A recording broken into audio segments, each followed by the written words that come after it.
धैर्य और रणनीति से लड़ी गई लड़ाइयाँ बिना गोली चले भी जीती जाती हैं और आज भारत ने बिल्कुल ऐसी ही एक लड़ाई जीत ली है। We have basically got 1,000 kilometers of our territory। जो देपसांग प्लेन में और देमचौक में वो एक टेरिटरी आपके पास आपके कहीं पे भी पेट्रोलिंग राइट्स में नहीं थी, वो 2024 अक्टूबर 21 तारीख को आपके पास वापस दे दी गई है। This is unprecedented. So China जो है that is significant development। कि इंडियंस ने बेसिकली क्या किया है कि इंडियंस थोड़े से अब एक्टिव हो गए। डोकलाम के बाद में एक बड़ा वर्ड इस वक्त निकल कर आ रहा है, शक्सगाम वैली। शक्सगाम वैली में ऐसा क्या हुआ है जिसकी वजह से चाइना शी जिनपिंग वैसे परेशान है। शी जिनपिंग की नींद उड़ी हुई है, उनके खुद के कमांडर्स, उनके खुद के पॉलिटिशियंस किसी वक्त उनका उन्हीं का काम तमाम कर सकते हैं। भारत के पूर्व लेफ्टिनेंट जनरल हितेश भल्ला ने न्यूज 18 को दिए इंटरव्यू में साफ कहा कि जिस 1000 स्क्वायर किलोमीटर इलाके में भारत के पेट्रोलिंग राइट्स रोक दिए गए थे वो अब 2024 के बाद पूरी तरह रिस्टोर हो चुके हैं। ये इलाका मुख्य रूप से देपसांग प्लेन्स डेमचोक के अंदर आता है। ये वही इलाका है जिसे लेकर 2020 के बाद ये कहा जा रहा था कि चीन ने भारत की जमीन छीन ली है। ये जो पूरा का पूरा जो वाई जंक्शन का बॉटलनेक चल रहा था पिछले 13-14 साल से, वो वाई जंक्शन का बॉटल नेक भी भारतीय सेना ने क्लियर करवा लिया। अजीत डोवल जो उनके नेशनल सिक्योरिटी एडवाइजर हैं, वो उनके जो बॉर्डर डिस्प्यूट्स हैं, बाउंड्री इश्यूज हैं, उसके कमीशन के या उस सारे मामले के भी इंचार्ज हैं और वो कश्मीर को भी देखते हैं और कश्मीर के साथ ही ये तिब्बत का मामला भी जुड़ा हुआ है, उसको भी देखते हैं। चाइना को पता है इंडिया बड़ी मार्केट है और चाइना इस मार्केट को खोना नहीं चाहता, याद रखें। The Chinese do not want to lose this market. The Chinese do have an analysis। Pakistan की जो 80% तिजारत थी ताजिकिस्तान में, उज्बेकिस्तान में, किर्गिस्तान में, कजाकिस्तान में, तुर्कमेनिस्तान में सारी खत्म हो चुकी। उनको तो ईरान का बॉर्डर मिल गया। आपने पहले भी इस मुल्क को तबाह किया अमेरिका के कहने पे, आप अभी भी तबाह कर। तो ये भी देख लें कि इस खित्ते में इस वक्त किन दो मुल्कों की डिस्प्यूट है अमेरिका के साथ। अमेरिका चीन को अपना कंपटीटर समझता है इस खित्ते में, साउथ एशिया में, और दूसरा अमेरिका आजकल इंडिया बैशिंग बड़ा कर रहा है। उनकी हर एक चाल का नहले पे दहला दबाव दे रहे हैं। भारत भी पीछे नहीं है। शक्सगाम में क्या हुआ है आदित्य जी, जिसको लेकर बड़ी खुशखबरी आ रही है? Over to you. Actually eastern Ladakh और सदर्न ईस्टर्न लद्दाख और यहाँ पर भारत ने 1000 स्क्वायर किलोमीटर का एरिया चाइना से वापस ले लिया है। That's a very good news.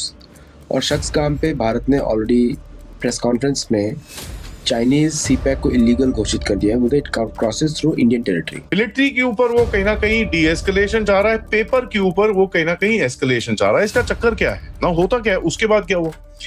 उसके बाद ये है कि शक्सगाम वैली का फिर से आया, ठीक है। अब हुआ क्या कि कुछ रिपोर्ट्स आई कि भाई शक्सगाम वैली में ये कुछ कंस्ट्रक्शन और इंफ्रास्ट्रक्चर ये सब चीजें कर रहे हैं। भारत ने स्टेटमेंट दिया कि भाई साहब we don't accept this nonsense because ये आपका कोई राइट नहीं है। चाइनीज फॉरेन मिनिस्ट्री की स्पोक्सपर्सन कहती है, माउ निंग कहती है, ये तो हमेशा से हमारे पास था। Well you know to a point that is absolutely wrong, क्योंकि ये शक्सगाम वैली पाकिस्तान के ऑक्यूपेशन के अंदर था, जिसके साथ इन लोगों ने 1963 में एक डील करके पाकिस्तान से ये लिया था। So right just to say that Pakistan ये शक्सगाम वैली इनके पास हमेशा से थी is a extremely wrong statement. तो अब देखिए that just tells you the hollowness. अभी एक चक्कर क्या है, हॉलोनेस क्यों है? To create a certain escalation as far as cartography is concern. Legal territorial accession जो बोलते हैं ना, उसको कहीं ना कहीं एक एस्केलेशन बनाने की कोशिश कर रही है। और भारत ने एक, देखिए this is not just a singular event, it is a multiple thing, ठीक है। So when you are looking at multiple thing, you are also looking at the fact कि भाई ये एक है, इसका एक पार्ट ये भी है, एक पार्ट वो भी है, तो उसको अलग अलग नहीं एक साथ जोड़ के आप देखते हो। इसके साथ साथ पॉलिटिकल बैक चैनल हो गया। कल सीसीपी की एक डेलीगेशन आई जो बीजेपी और आरएसएस से मिली, ठीक है। उनके हेडक्वार्टर्स में गए, वहां पर अच्छे से चाय कॉफी हुई, मिले। ये क्या है? You know lot of people are looking around and saying यार ये हो क्या रहा है, what is happening here? This is basically each other. जो दो बड़ी बड़ी पॉलिटिकल पार्टीज हैं, BJP is one of the largest political parties in the world, so is the communist party of China. दोनों एक दूसरे को जरा थोड़ा सा they are trying to analyze each other कि कहां पर बैठते हैं दोनों। And you know it is very important for both of them to kind of understand this. अहम तरीन मुलाकात मैं ये कहूँगा वो उनकी अजीत डोवल से हुई है।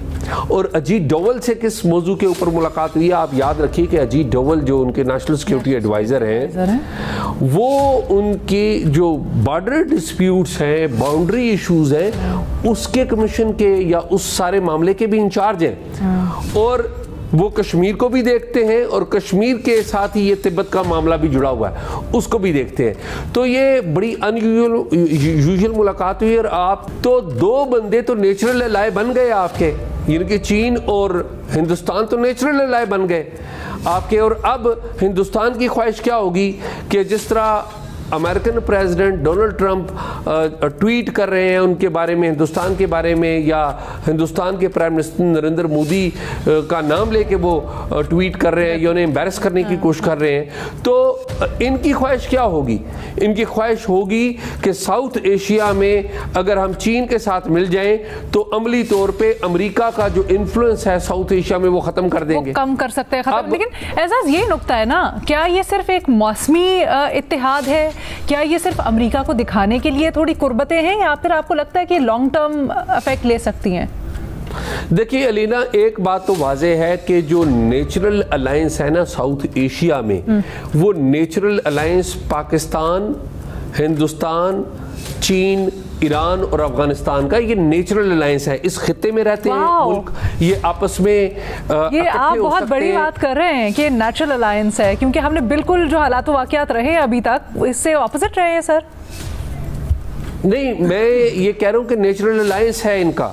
ये आज नहीं होगा, कल नहीं होगा, 10 साल बाद होगा, 15 साल बाद होगा। जिस तरह यूरोप एक वक्त में आपस में लड़ता रहा है और उन्हें आपस के नेचुरल अलायंस की रियलाइजेशन बाद में हुई। और आप देखिए कि आप यूरोप में जाते हैं तो एक मुल्क में उतरते हैं, बाकी सारा यूरोप आप गाड़ी में घूमते हैं, उनको रियलाइजेशन हुई ना, तो ये नेचुरल अलायंस है, ये फितरत ने ये करना है, आज करें या कल करें। तो चाइनीज हैं वो इंडिया के साथ हैं, और वो किस तरह इंडिया के साथ हैं? बिकॉज चाइनीज को पता है कि हमने अगर ये मौका, अभी चाइना के जो एम्बेसडर हैं इंडिया के अंदर, वो भी चाइना के हक में स्टेटमेंट्स दे रहे हैं, इंडिया के हक में स्टेटमेंट्स दे रहे हैं। और वो इसलिए स्टेटमेंट्स दे रहे हैं because he understands and they are calling America a bully. वो अमेरिका को बुली कहते हैं, वो अमेरिका को बुली कहते हैं। वो कहते हैं ये बुली है, इट्स नॉट अ कंट्री, ये तो हमारे सारे जितने ममालिक हैं उन सबको बुलिंग करता है। ठीक है जी, that is something very very significant चीज़ है, इसको ऐसे अंडर एस्टिमेट नहीं किया जाना चाहिए। This is what I understand, at least मुझे जो चीज़ नज़र आ रही है वो ये है। अब चाइनीज़ जो मीडिया है उसने भी कार्टून्स बनाने शुरू कर दिए हैं, and those cartoons are really of importance. वो बड़े इम्पोर्टेंस के कार्टून है, बिकॉज उन कार्टून से पता ये चल रहा है कि इंडियंस को ये बताया जा रहा है कि dragon and elephant are shaking hands, dragon and elephant are shaking hands.